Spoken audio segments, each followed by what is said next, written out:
Hey, yo, what's up, guys? This is Mob Psycho 100 episode 9 review. So, this one's gonna be pretty quick because not much really happened, really. I mean, a lot of things did happen, but I can summarize it quite quickly.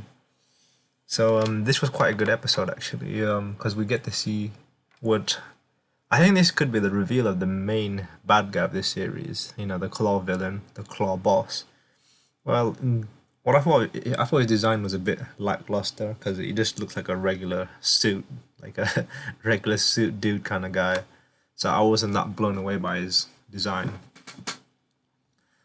So yeah, so I guess that's the mastermind behind this claw, and their ultimate goal has now been realized, which has always been about world domination. And yeah, so that's pretty basic stuff there. But I kind of hate how world domination is always seen as a bad thing. World domination could be a good thing if it's done by a good person and just wants want to rule everything. So what's wrong with that? Maybe he wants to rule over everything nicely. Never know. But yeah, apart from that, we also get an introduction to the Ultimate Five. So this is pretty cool. So I don't. I wasn't sure if the Ultimate Five include the Boss of Claw or if it's Ultimate Five plus the Boss of Claw. But we get to see some of the Ultimate Five members, and the one to watch out for is the shut-in guy, the hermit guy. He, I low-key think he might be the strongest one out of everyone. He gives me that vibes, and there's a bit of there's a lot of focus on him, so I guess it's a hinting towards that he could be the strong one. And just judging by the way this show like operates, I'm guessing he's the big Don, like the main Don, kind of like the. It reminds a bit. It could be a Toby moment with Naruto, like Obito Toby, how Toby was a complete goofball, but it turned out to be the most like serious dude there was. Yeah, so it could be one of those moments. So I'm excited to see what happens. I could be wrong, but let's see what happens. So then we get that continuation from the fire, and we see the burning corpse.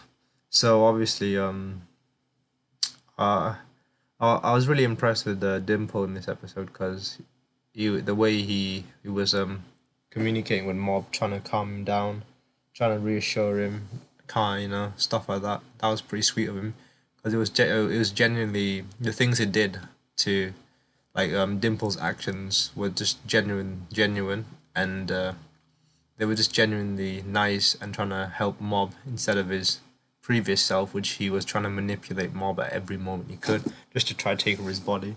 So I feel like Dimple's over that phase in his life, and he's completely changed. So I'm really proud of Dimple. So he's no longer scheming anything, but he was kind of looking out for Mob.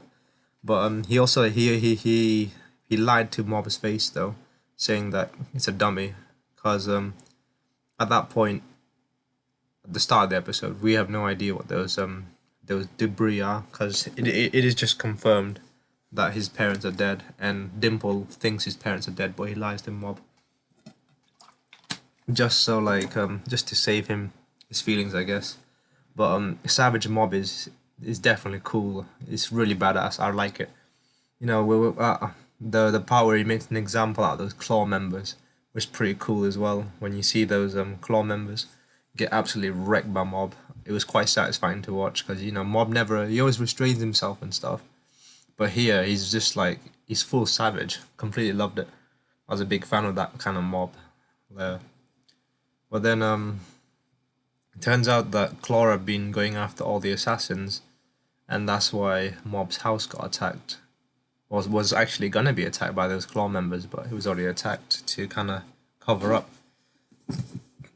So we see the kid, the kid with the ginger hair, the claw boss's son.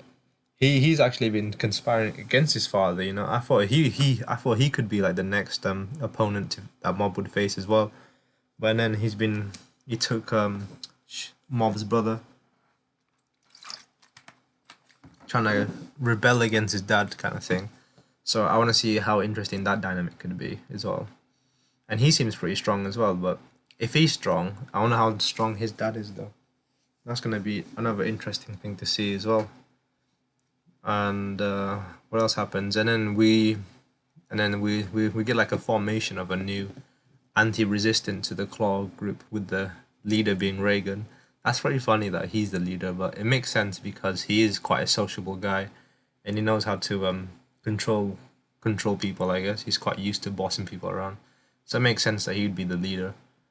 So I quite enjoy that. And then we get a reintroduction to everyone from the Claw group.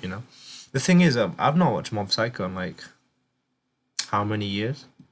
So like it's been like 2 or 3 years since the last one came out. So it would most of this stuff is still like I kind of forgotten about all the members and stuff. So it was a nice little reintroduction to the past members that Mob beat down and wrecked. So it was quite funny to watch. And yeah, it was quite interesting to see the dynamics as well. But I'm really glad that Mob's parents are safe because I was getting kind of sad yet last episode, but it turns out it's just a false what do you call it, a red herring kind of thing. So it's not. They're all right. That's all good. So I'm happy about that. I didn't want no tragedy in this kind of story. But yeah, the Claw members they're all pretty strong. And we get the Ultimate Five guy. The whole squinty guy, squinty eye guy. He looks a bit like Brock kind of guy. We see him kidnap the Japanese president with ease, and he's got teleporting and stuff. But then we see him face Hanizawa, right? And Hanizawa is like the pretty much the second strongest person in the group, excluding Mob, obviously. So, but the way this Ultimate Five member completely destroys Hanizawa just shows the difference in skill and level. And then I don't really think Mob's group stand a chance against any of the Ultimate Five. The only one who stands a chance against all the Ultimate Five would be Mob himself and no one else. But it just shows how much stronger like they are. Because he completely wrecks Hanizawa completely with ease. This is gonna be quite interesting actually. See if any of these psychics can actually rival Mob's ability at minus I don't know, not minus, at question mark. But I feel like one of them will actually rival his ability, psychic ability. I just want to know which one. I feel like it's the shut-in hermit guy. Uh, he low-key gives me the main villain vibes. I'm guessing. But yeah, this was quite a good setup chapter for what's gonna come up for the next few episodes. So yeah, this was quite a good episode indeed.